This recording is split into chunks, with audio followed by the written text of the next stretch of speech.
Really appreciate you taking the time to join us today.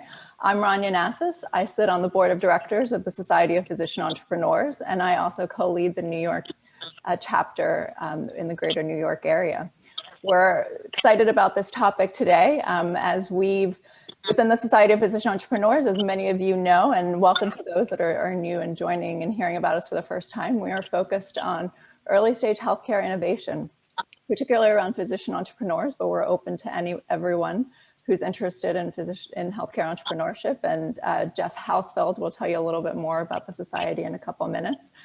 And one of the biggest areas that we focus on is, how do you, once you have an idea, how do you communicate your idea? How do you communicate it to potential customers, potential investors, potential employees, anyone you encounter, partners, et cetera. And so today, particularly, we're going to be focused on how you communicate with investors before and after funding. And we're really excited to be bringing this to you today with the George Washington University, in particular the Tech Commercialization Office. We're happy to be co-hosting this event together, and I'm going to pass it over to Brian Coblitz from GW to tell you a little bit more about himself and the program there. Thank you, Rania. If you can stop sharing, I'll go ahead and put up a few slides.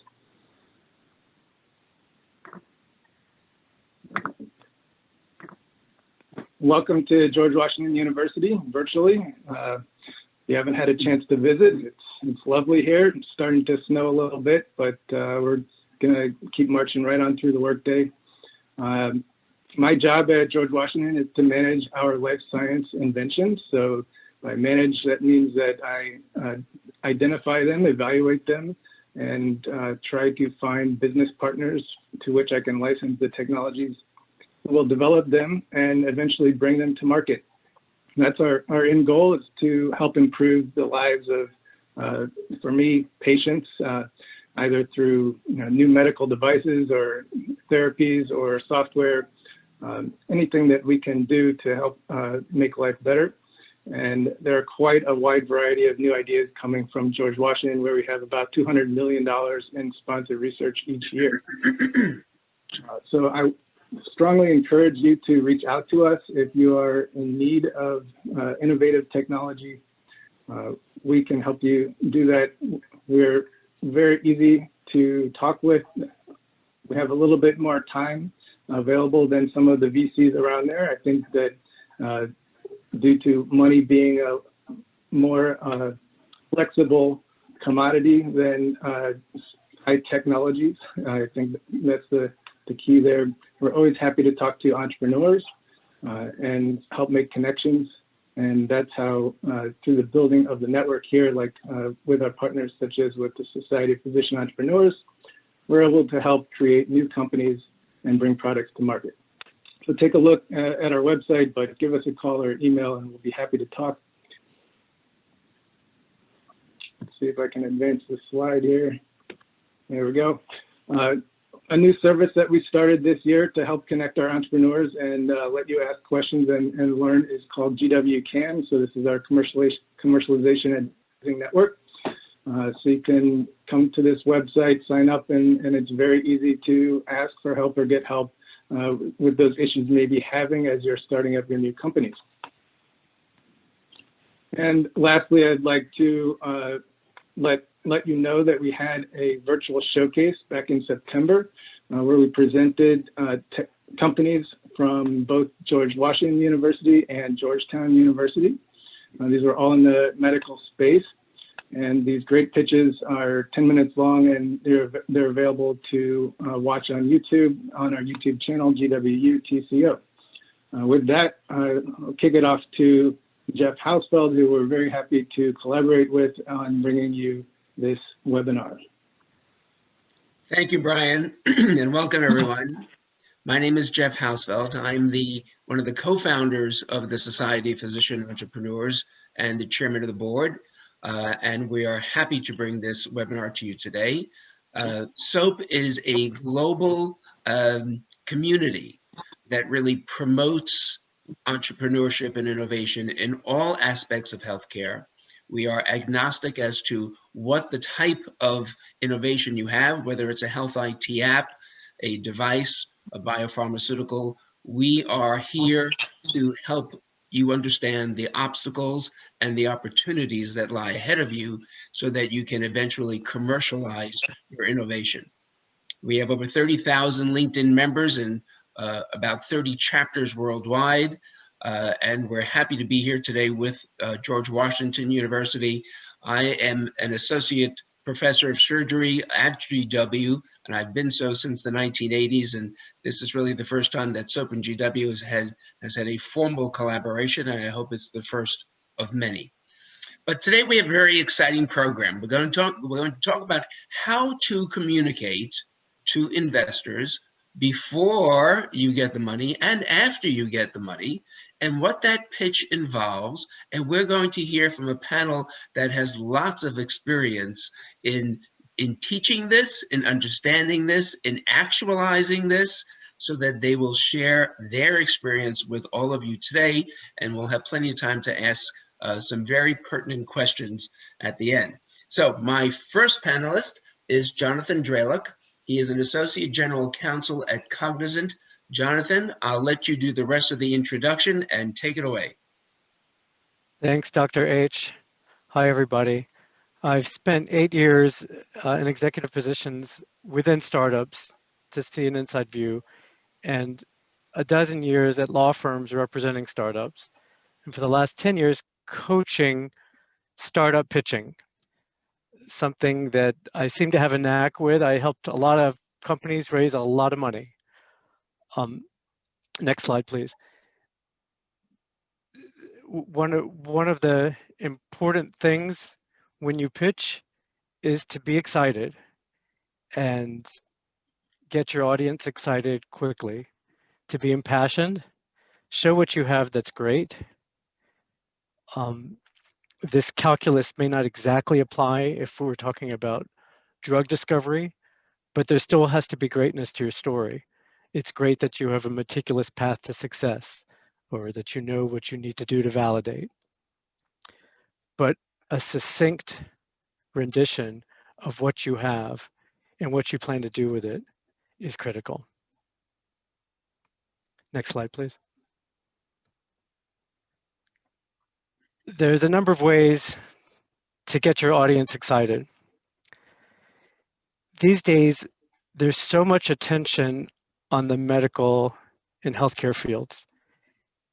And in my observation, a lot of new money coming in.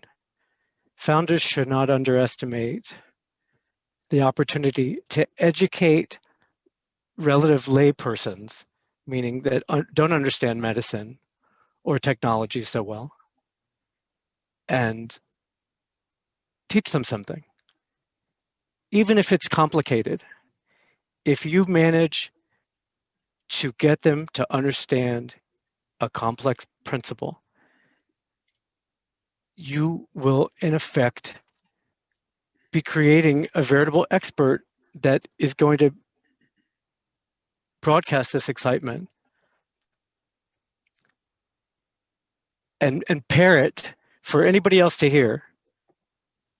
So I think that's a critical point in medicine and healthcare. The other stuff should come naturally. You're trying to solve a problem. I always want to know who else is doing it. What else is there to do? What do we know and what don't we know? I also want to understand that you're the right person, that you have the right team. Are you especially well suited to rein in chaos?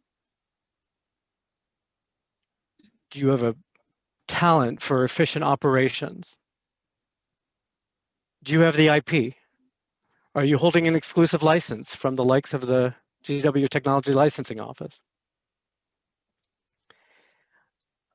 As an investor, I obviously want to understand about the market as well. And there's no such thing as a market where a product sells itself. Maybe for particular pharmaceuticals, or even more particularly orphan drugs.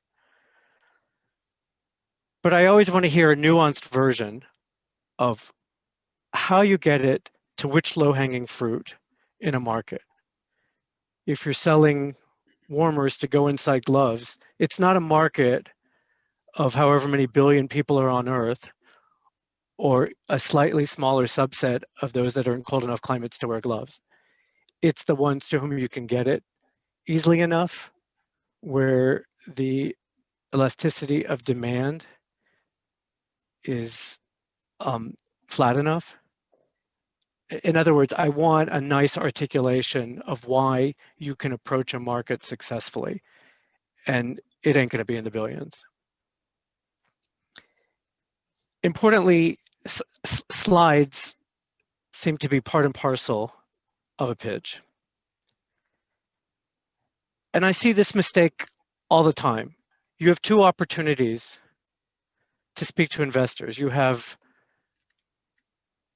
your excited rendition verbally,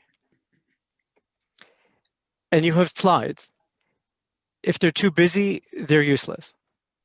If you have a topic at the top of the slide, it doesn't advance your plot. And I want to be able to glance at each slide if I've fallen asleep or lapsed, my attention is lapsed from what you're saying.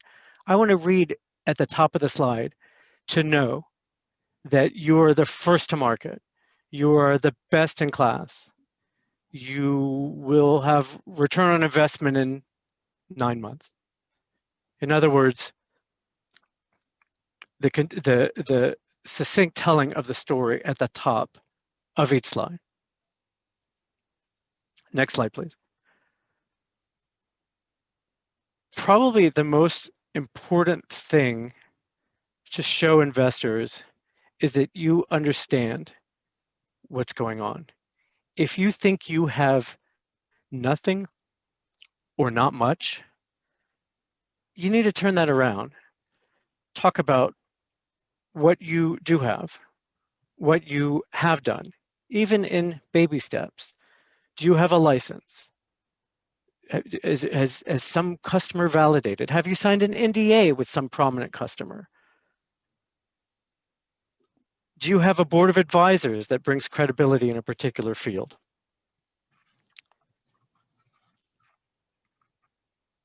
Whatever small steps you've taken are critical to show. And just as importantly, a keen understanding of what else you need to do, and an acknowledgement of those areas where you may not exactly know. There might be a fork in the road. There might be other unknowns, and you need to communicate a path to navigate those unknowns, whether it's through expertise, through bringing in gray hair to your team that may have specialized experience in a particular area, whatever it is. Next slide, please.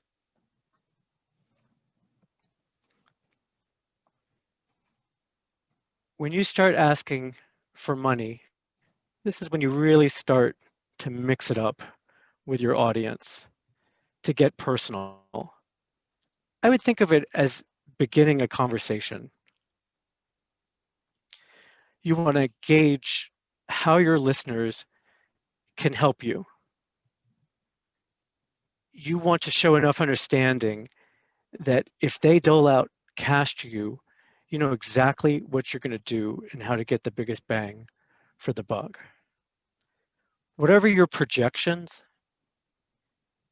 they can be conservative, they can be very aggressive. It doesn't matter so long as you can confidently speak about all the assumptions that you're making. You know, of course, this assumes X, Y, and Z. I sat in a pitch with a couple of business students from Harvard, and one of my fellow judges at a competition said to the team, do you realize if you make these numbers over the course of the next 24 months, you'll have outperformed Facebook and Google and Amazon? Their response was not, well, of course, we're assuming all these things, and this is what we need to know, and this is where we need to get. Fault us for being optimistic. Instead, their response was, so it didn't fly.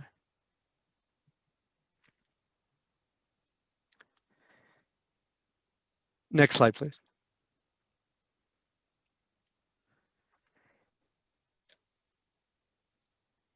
I have sat at too many meetings of boards of directors where the investor sits there and wants to understand the progress that the team is making. When I say team, you need to make your investor feel like they're part of the team. But not just that. The investor brings knowledge, brings connections, brings wisdom. And you need to tap that and make sure they understand you're open to it. Next slide, please. There is nothing more important than honesty. What have we done? What have we done wrong? What we need to do to fix it, what we think we need to do to fix it, who we're going to ask to get to lend expertise so we can figure out how to fix it and on what time scale. What adjustments have we made? Do we still need to make to get from technological readiness to a minimum viable product? If you can open the kimono a little bit and show your thinking, even if you're not sure, it will always work better than trying to snow somebody.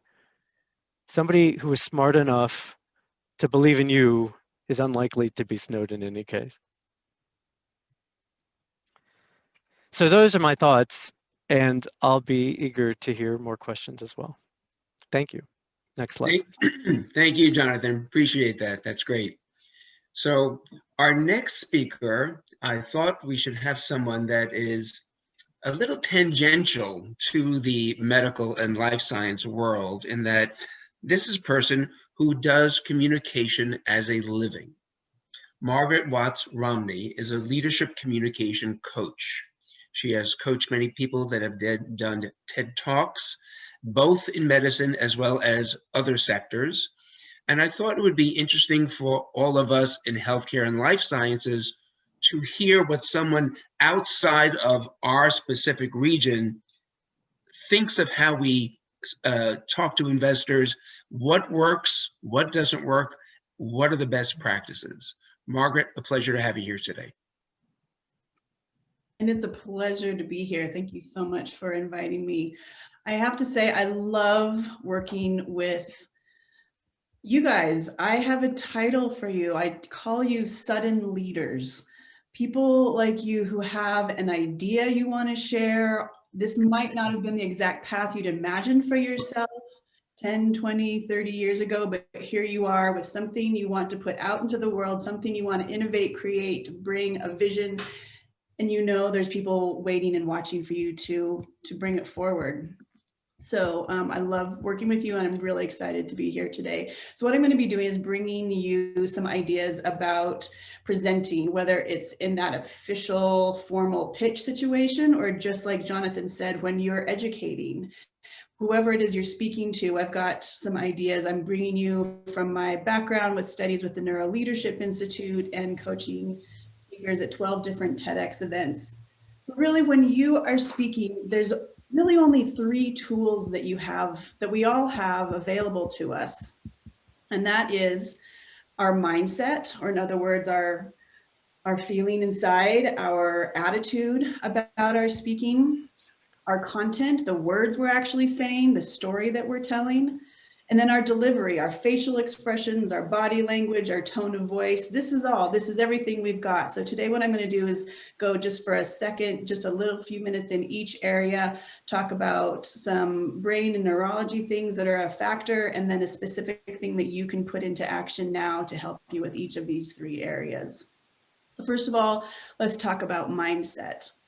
And one thing to understand about your mind is our brain has a lot more, most of you probably know this already being in the medical field, but your brain has a lot more systems and energy aimed towards looking for a threat than it does for celebrating reward. This is what has kept us alive and for so many years. And even though we're not running from animals on the savannah anymore. We are still very, very attuned to threat. And the problem with this is when our mind is in a threat state, it hampers our ability to connect. It hampers our ability to create.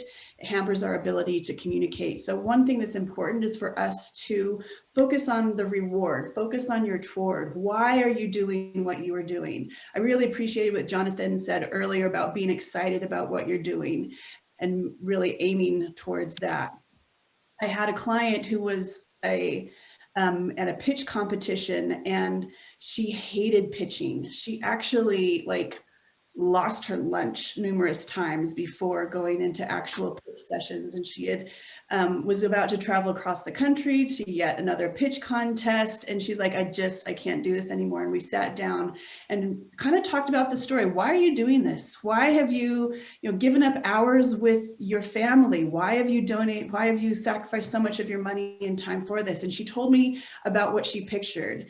And she told me about her vision. This is what the world can be. This is what I'm bringing to families.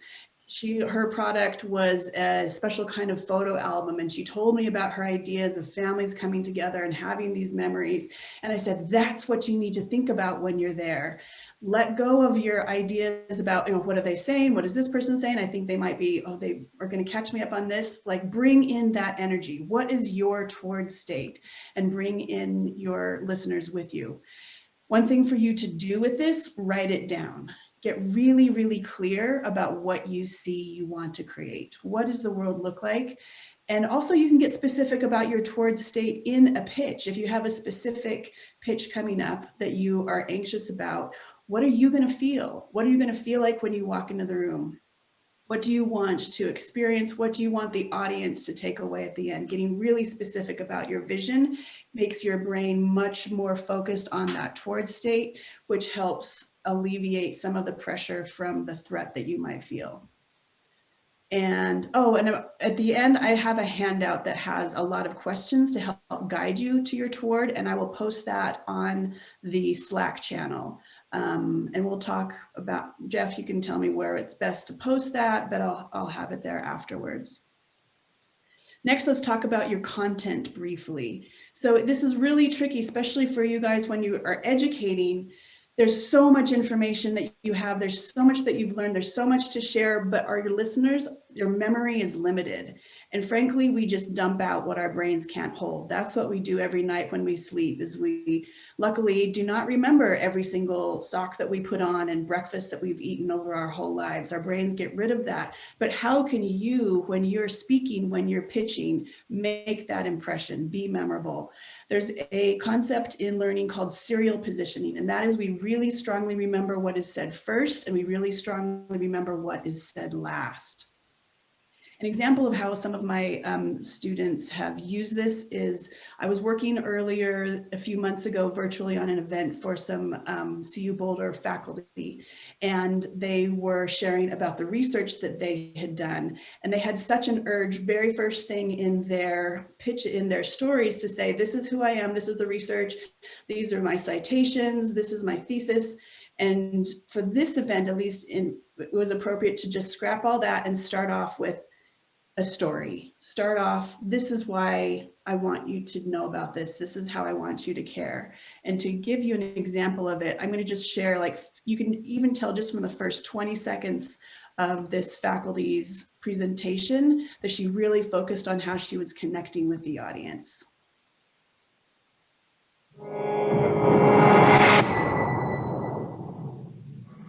I walk up the stairs into the belly of an aircraft, and I am nervous. Everyone around me is nervous. We're at NASA's Ellington Field, just outside of Houston. It's hot and it's humid, and it's so loud that you have to yell to be heard. But it's also really exciting. We're about to do a Okay, I'm just going to leave it there, but you can tell, I can see a few of your faces, and you're like, wait, but what happens next? And you're going to remember that image that she shared. This is a fantastic talk, and it's a miracle. It's a beautiful work of art at under 5 minutes. I'll share a link to this at the Slack channel as well. And the other thing I'm going to do for you is I have a mini course that is on starting strong, and I will give a link to that. So you can see how she starts with just making it about, it's the images and it's a story she's telling right from the beginning. All right, let's talk briefly about delivery and some things to remember and keep in mind about your delivery style. First of all, this is where a lot of nerves come in. This is where there's the butterflies in the stomach and the cold palms. When you are under stress, you have your sympathetic nervous system and your parasympathetic nervous system. They're kind of battling each other. And your sympathetic is your fight or flight. Oh my God, here we go. We are under threat. We've got to do something about this. We need to act. But actually, this system can kind of be your friend, and we need to learn how to work with it.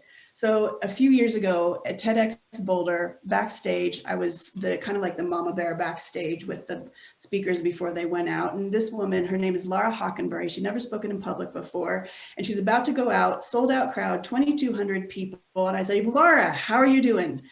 And her face was flushed red and she was breathing kind of funny. She was wiggling. And I was like, what's going on? You need anything? She's like, oh, I'm great. My body's just getting ready to be awesome. And that's what's happening before you're under a high stress situation. There will be a sensation in your body.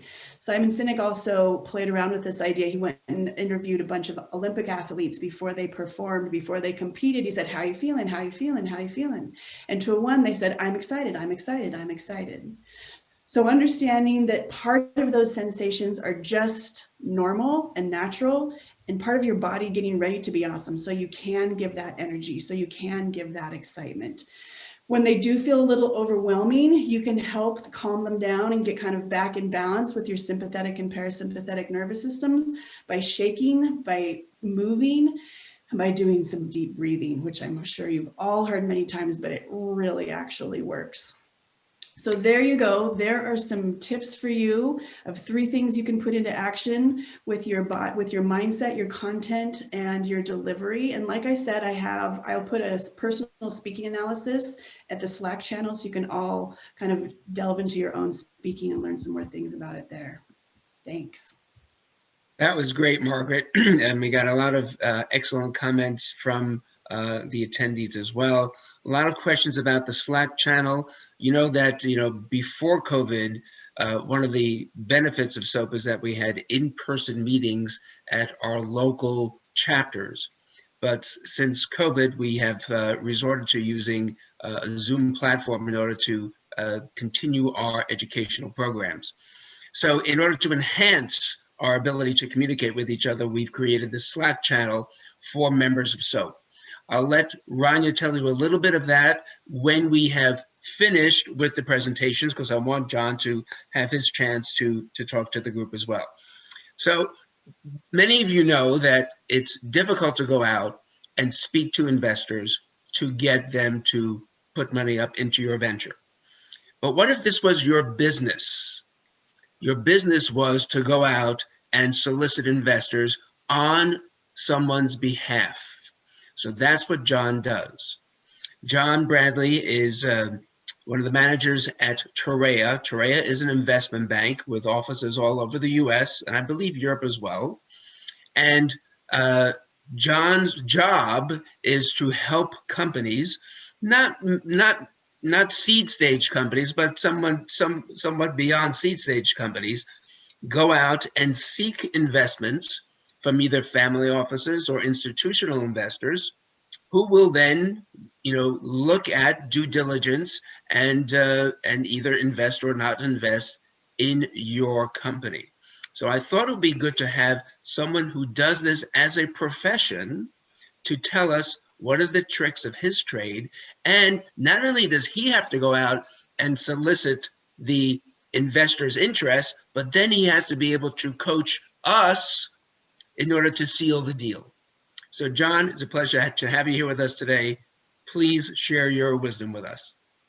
Well, Jeff, thanks so much. And also members of the society, really appreciate speaking here. And I'm not sure if they're hearing Jonathan and Margaret that I've got really anything to say that's going to really add to this. They did such a good job in covering everything. And they made some really good points that I think a lot of the investors should really listen to in that respect. So my background is I'm a banker by trade. I've been at Drexel Burnham for a number of years with Mike Milken. I bought a New York Stock Exchange firm a number of years ago, just after Drexel. We built that up. We were about the 6th largest firm on the street. And then I left and bought a seat on the exchange. I formed Bradley Humling Company. In the process of all doing that, I also started a number of companies in the generic drug delivery space, as well as in other particular industries, and then continue to do that over the years. I started and founded 2 or 3 of my own companies, Mystic Pharmaceuticals being one, and then I joined Torreya Partners in 2008, for which I basically am involved with family offices, for which I do direct investing for them. I manage their money, and then I work closely with companies, as Jeff just said, enabling them to be introduced to these families or institutions or strategic partners.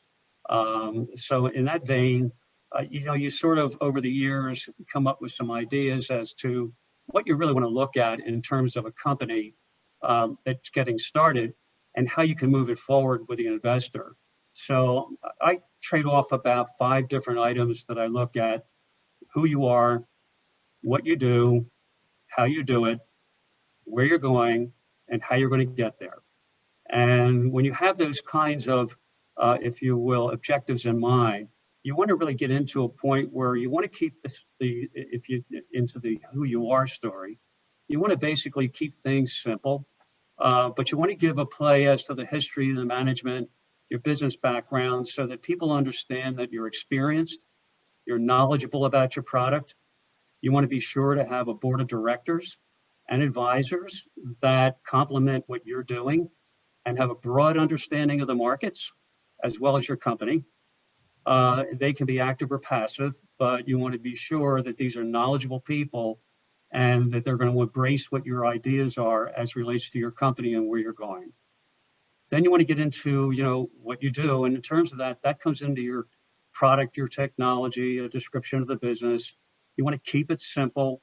I think Jonathan, made a very good point about, when you get involved in science and technology, a lot of people really don't know what you're talking about, but they're never going to tell you they don't, because they fear the fact that, they don't want to, 1, sound stupid, or number 2, they just want to go along with it because they don't really understand enough of it and are hopeful that as you go through the process that they will understand it.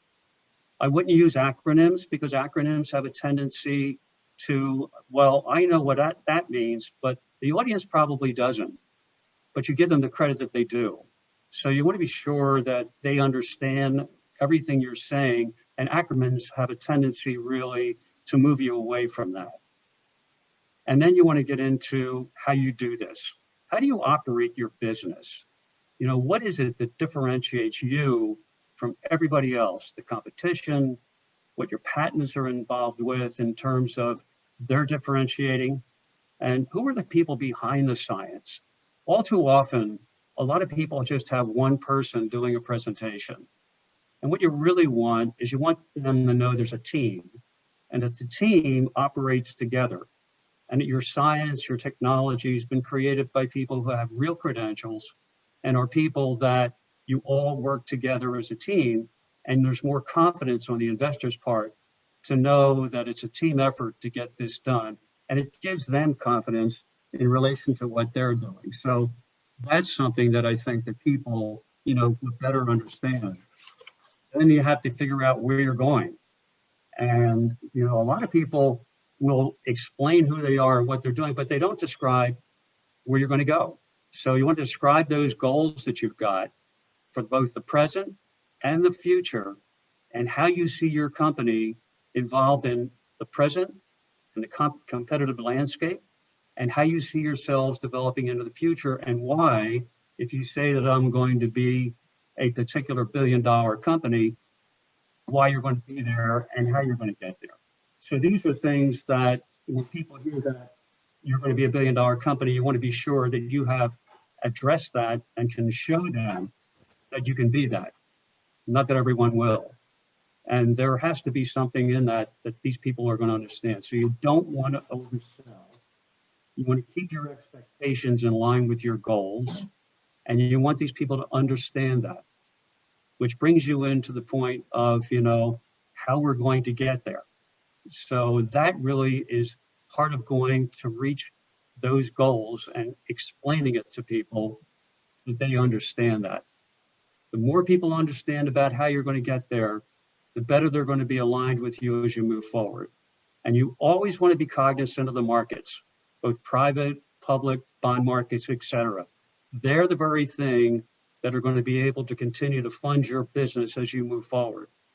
Because many times what happens is people just accept the probability that the markets will be the same next year, and they're not going to be. They're in constant states of flux. And in that respect, you've got to set your goals financially to meet the potential quote unquote black swan. And having been in the markets over all these years, managing money and starting companies, I mean, there is always going to be something coming up in which you're going to have to face that issue.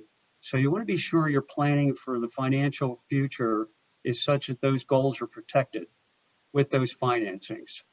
And I always have people go for 2-year money. You may not get it, but 2-year money is money that's long enough stretch in order to reach the goals that you've set out for yourself so that you can see that you're going to be able not to have to raise money at a particular crucial time where the markets may, let's say June or July, go down, and you're in the process of having to need money, and you're going to be in trouble not being able to get it. So you just want to be sure that you've got all that lined up for yourself. And then in terms of, the presentation itself, there are a lot of people who have those presentations, and you want to be sure that you're going to be showing your revenue or your pro forma. Let the investor visualize the value proposition. He wants to see what it is that you've got in front of him, because that's going to be a reflection of the growth that you see in your company. So hockey sticks are not the best thing. Gradual growth actually makes people feel better. It gives them a sense that you know how you're going to get there, not by chance, but by the fact that you're going to be moving forward. So you want to also, which is very, very key for any team or any company getting started, that you want to identify your particular investor. You want to be sure you have the right investor. And sometimes that right investor can be anywhere from a family office. You might be an angel investor, institutional, could be strategic, but it's very important that you have that, because what will develop is as you move into the secondary and tertiary financing, it's going to be that initial investor that you have who may complement you, give you referrals as you move forward. That money is easier to get than going out on a cold call with people that you don't know. So you want to be sure that if you're a development company only, you're going to give guidelines as to how you're going to get there commercially. You want to give that investor visibility, what inflection points there are that are going to increase the value prop for your company as well. And as an entrepreneur, you really need to understand risk. And you have to understand, and as the man said, to thine own self be true. You have to understand that as you're looking at what you're about to do, you're going to be bringing a whole group of people in with you. And you need to understand that you can take that risk so that they're comfortable with you and feel that you know risk, understand it, and can take the company forward from that particular standpoint. So one of the things you want to do is you want to get your financing lined up. You want to be sure these reports are in line with, and be sure you have a good accounting firm. Be sure you have a good counsel. You want to contact your shareholders on a regular basis. Let them know your office is always open. As you get bigger, you'll have other people be doing that for you. But early stage investors, it's really important to keep the investor aligned, to make sure that you're meeting your expectations for him, that they're not too high, because that, in a sense, is going to really create a problem for them. So always remember your original investors. They're the ones that got you there. And a lot of people have a tendency over the years to forget that. And they can be some of your best investors over a period of time as well. The other thing is, if plans start falling apart, let your shareholders preempt them. Let them know what's going on so they can understand why. Because in understanding why, they'll know that you can right the ship and that you can do this, and they will assist you in doing this, especially if you have certain kinds of investors like family offices who have gone through this process. They know what it's like to fail, and they understand it, and they're there to help. I think a lot of people just assume someone will put money into a company, but what they really have to understand is those people want to help you. And in helping you, ask them questions. Don't be afraid to go to them, because they'll be there when you need it. And I can tell you and I've started a lot of companies and assisted them from seed on. And I can tell you, one thing that they really need to know is that you're with them. You have these other things that you need to do, obviously. Keep abreast of the markets, as I said, your cash burn, make sure you're comfortable with what you've got on your expenditures. Keep track of those finances. That's crucially important. Make sure that people know who your management team is. Let them know that there are other people in the company so that they can look at the company as a company and not as a person. You want to start later, once you've got financing as well, to begin to contact your banking sources, because there's a source of capital you'll need in the future. They're always looking for new investors, or rather new clients. So in that respect, as you get in early, you can get to know them. They want to know you, and they'll assist you actually early on as well, before either going public or before they even hire you or you hire them, in terms of raising capital. So there's a lot of things that you want to do up front once you've gotten out there and you've gotten your initial money. So one of the things is that afterwards, you want to be sure to plan shareholder meetings. You want to let the investors know that you're attending conferences, conventions, keep them abreast of all the things that are going on. And when public, don't let the short term interfere with your long-term goals. That's what everybody makes the mistake with. Don't allow the price of your stock to dictate your course of action. The market will always take care of your company if you're doing the right thing. You may not like the present that it's doing, but it will take care of it, and you will reach your goals if you meet all the goals that you've set out for your own clients. So invariably, one thing, and I've seen this happen so often, you're going to run into trouble. And I always call it, running into the wall. And certain entrepreneurs have the power to go through that wall. And it's all about risk, understanding it, and the drive. And it all goes back to both what Jonathan and Margaret said earlier. If you really have that drive, if you've got that quote unquote true grit, you can take a company at its worst problem and drive it through that wall, and then you'll become that much more successful later. And people are going to appreciate you for that. And I've seen companies do this, and teams are the ones that do it, not just the individual. So I hope I've added at least some insight to what both Jonathan and Margaret have said. And thanks very much. Thank you, John. That was great. And we thank you for the insights as to how to engage with investors after you have received funding as well. I have a few quick questions for each of the panelists, and then we'll open it up. I'm going to start with you, Margaret.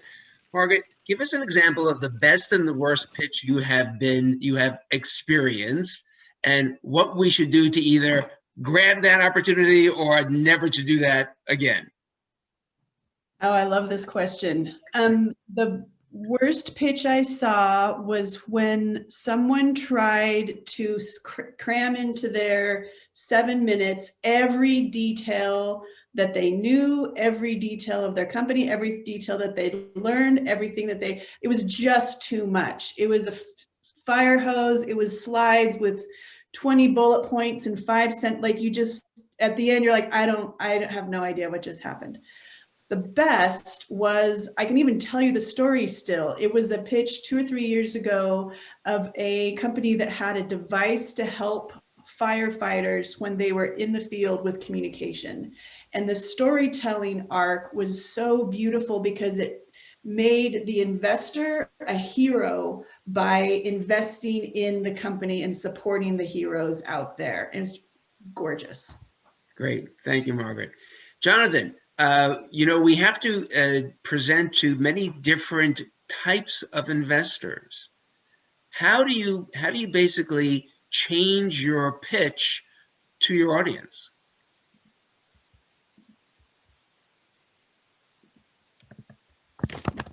Sorry, I'm unmuted now. It depends who you're going after. If you're going after someone with a sophistication of John, you obviously need to be prepared with targets and accounting and the type of money you want to raise. Another really excellent source of funding can be families, not family offices, but wealthy families who have some affliction by an orphan disease, that they don't understand this arena. So you're in effect educating that audience about what a startup does, how financing is solicited, and how the process works over the next 2 or 3 years.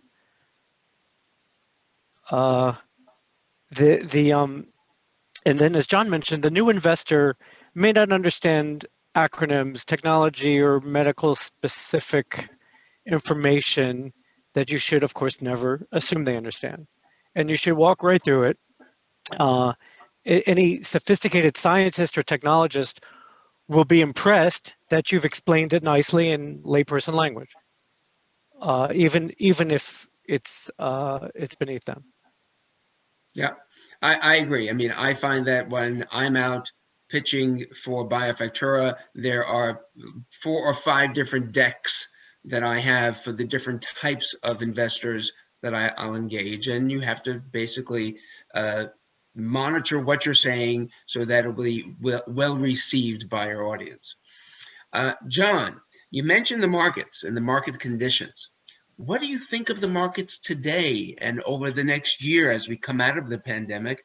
And specifically, with your prediction, how does that affect the negotiations around valuation?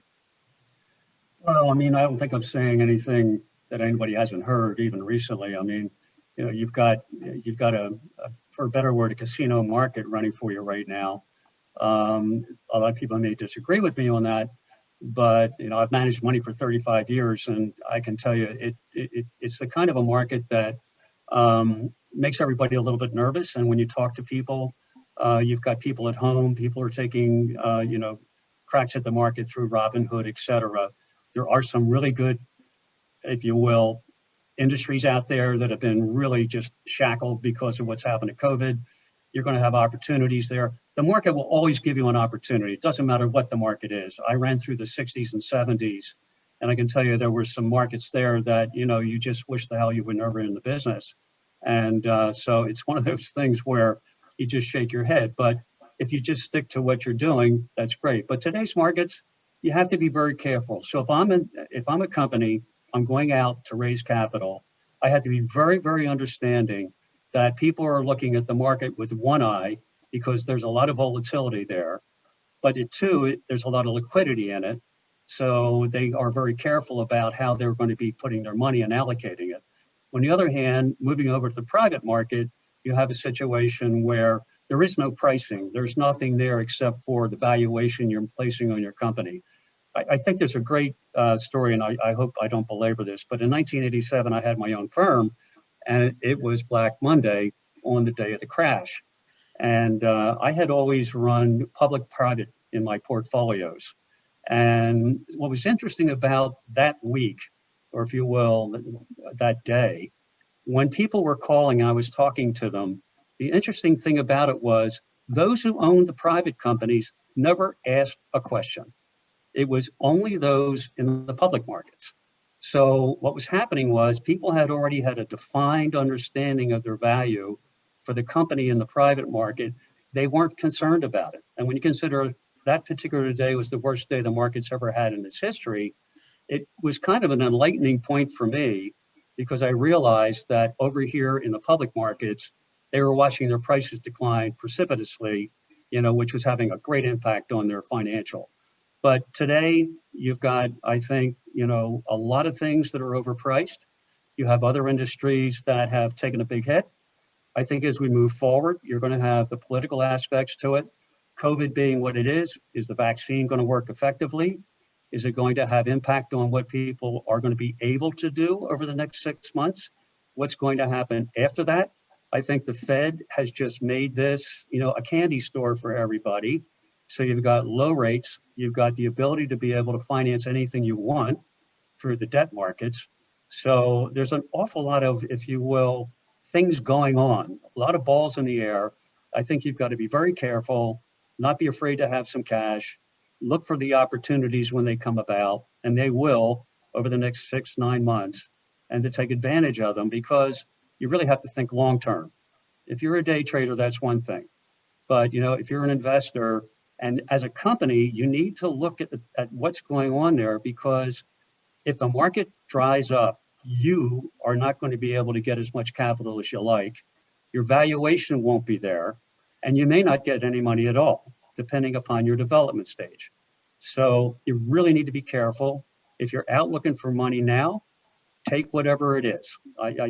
Don't worry about the dilutionary effect. Be sure that you can bring in, because there's a lot of money out there. A lot of money wants to be spent, and you don't want to get caught in a downdraft in the markets.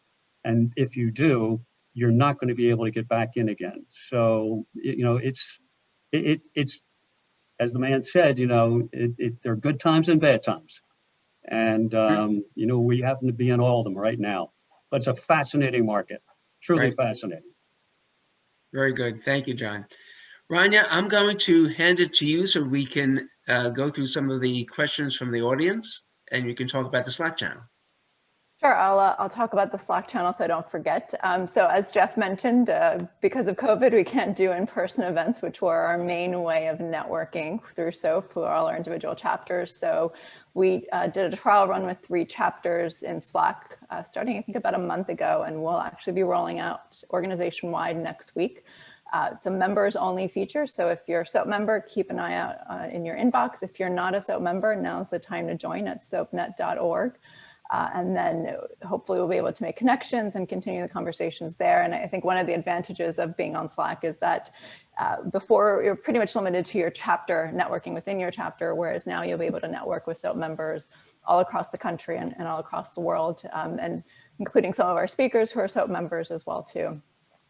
This has been a really great conversation. Lots of interest, lots of questions.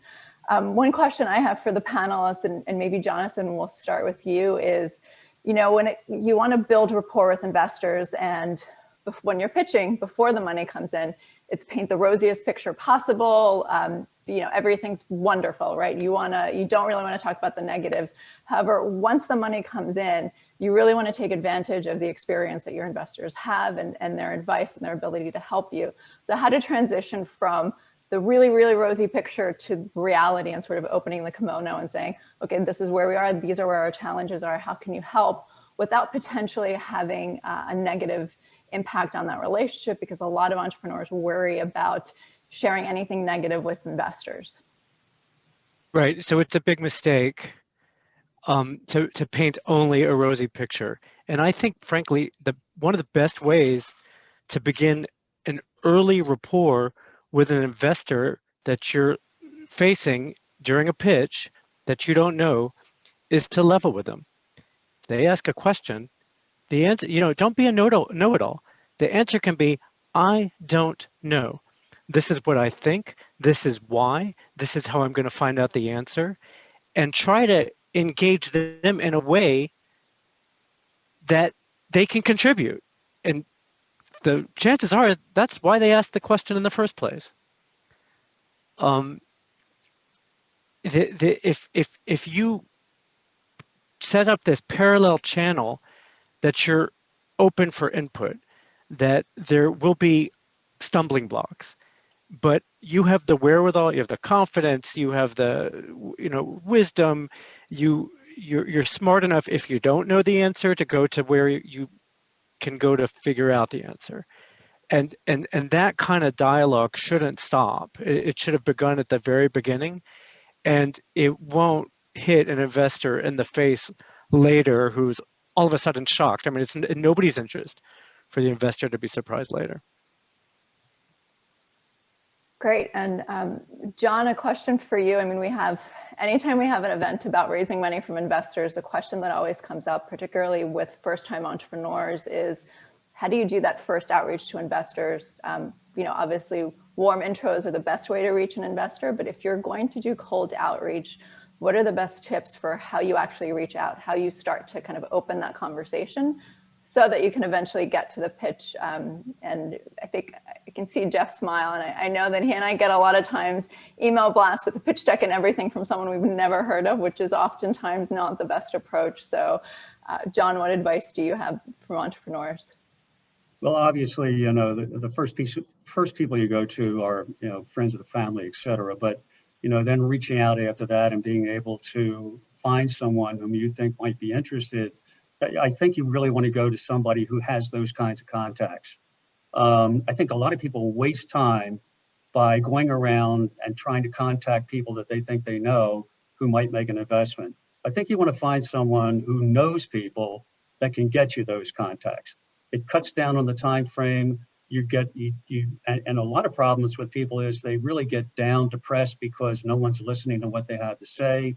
They have difficulty getting in front of people. Find someone who knows people, explain your story to them, let them go out there and get a coterie of people that they talk to, that they would understand, and they can bring them to you and get you started in that vein. That would help you out a lot. I'd like to jump in there, and I totally agree, John, that let's go and figure out how do you get those warm introductions and how to meet those people that know the investors. I think one way is to go to a SoPE meeting and to go to a lot of other meetings, right? And because those people are there, they're out looking for new investments. Another place to go is university or governmental, local, and state events, right? So our job in our office, we consider it to connect technology, people, and money. So when we have an event, our goal is to get both the inventors, the business people, and the investors, all three of them in the same room.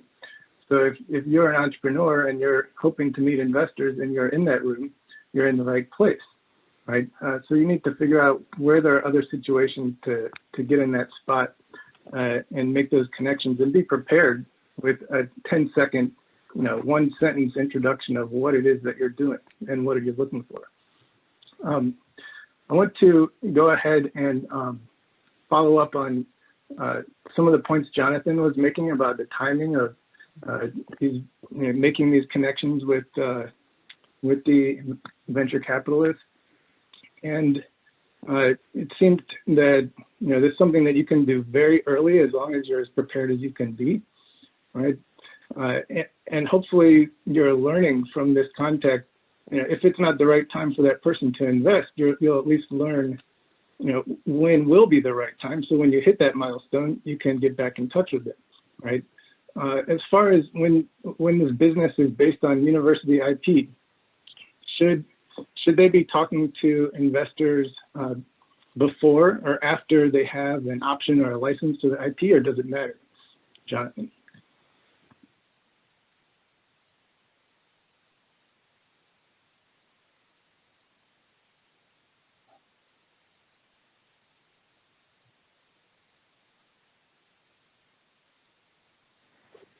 I'm sorry, was that directed to me? Yes. Oh, so this is an interesting point. And one of the worst pitches I ever saw was a team that had technology that was spun out of a university, and they kept emphasizing how minimal the university's rights were and how much independence they would be able to exercise over that IP. And we thought they had it exactly backwards. We wanted to know that the power and the resources and the intelligence of the institution was behind them in their work. So the greater point is, if you need to fill in a gap, well, explain your plan that you're going to license. If you have hit Eureka on your own, that's great. But I don't see any nuance in the timing of the disclosure about that. I'm curious to hear what others think.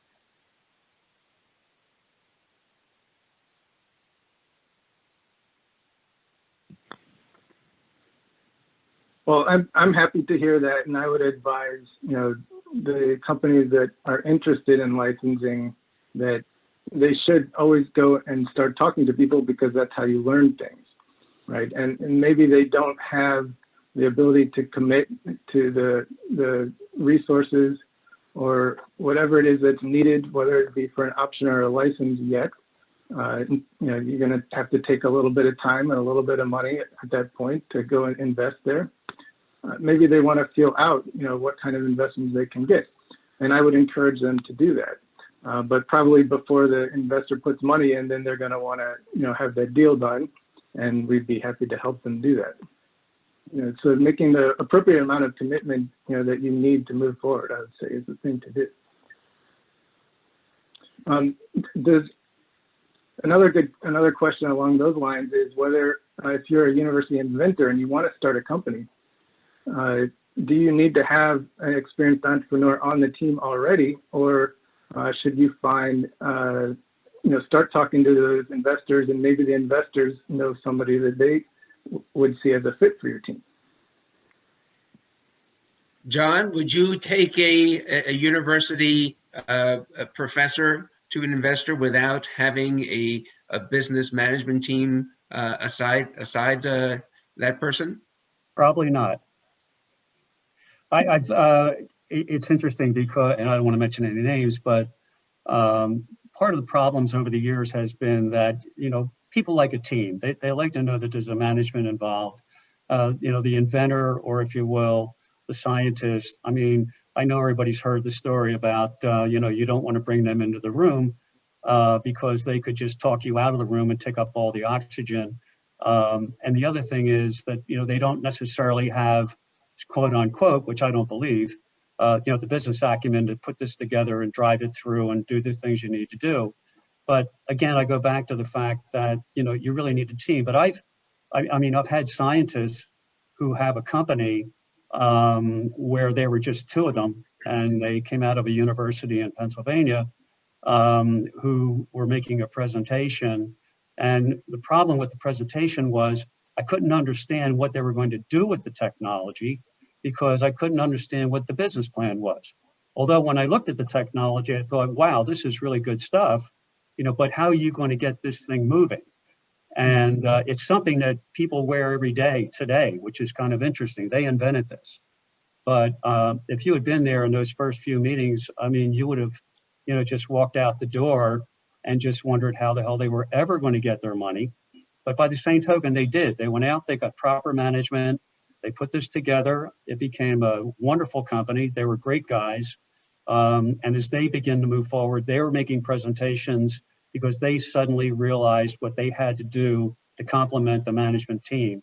And it just all fell in place, and it all worked out really beautifully.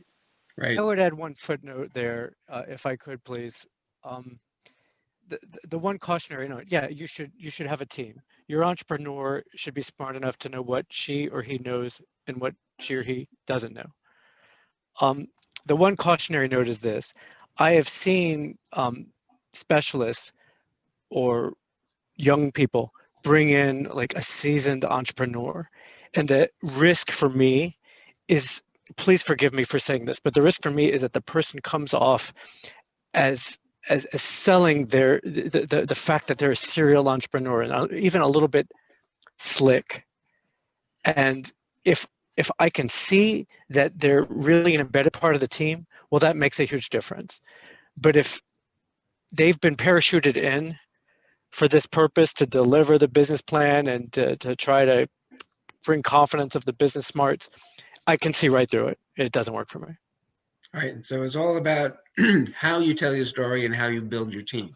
So in the interest of time, some of you have asked about a template for a perfect pitch. The answer is there is none. Make your own. This is something that each of you have to really study, understand, and create your own story. And with that, I'm going to read you this last paragraph before we end. This is by Katie Taylor, the CEO of Untold Content. I'm just going to read it to you. So what should we do about innovation storytelling? Simply put, stories matter to the art of innovation. There's much data to still unpack. Based on our content analysis thus far, we recommend the innovation leaders do the following. 1, build a content strategy for innovation storytelling at your organization. Share innovation stories that align with your organization's ideal innovation culture. Practice story crafting.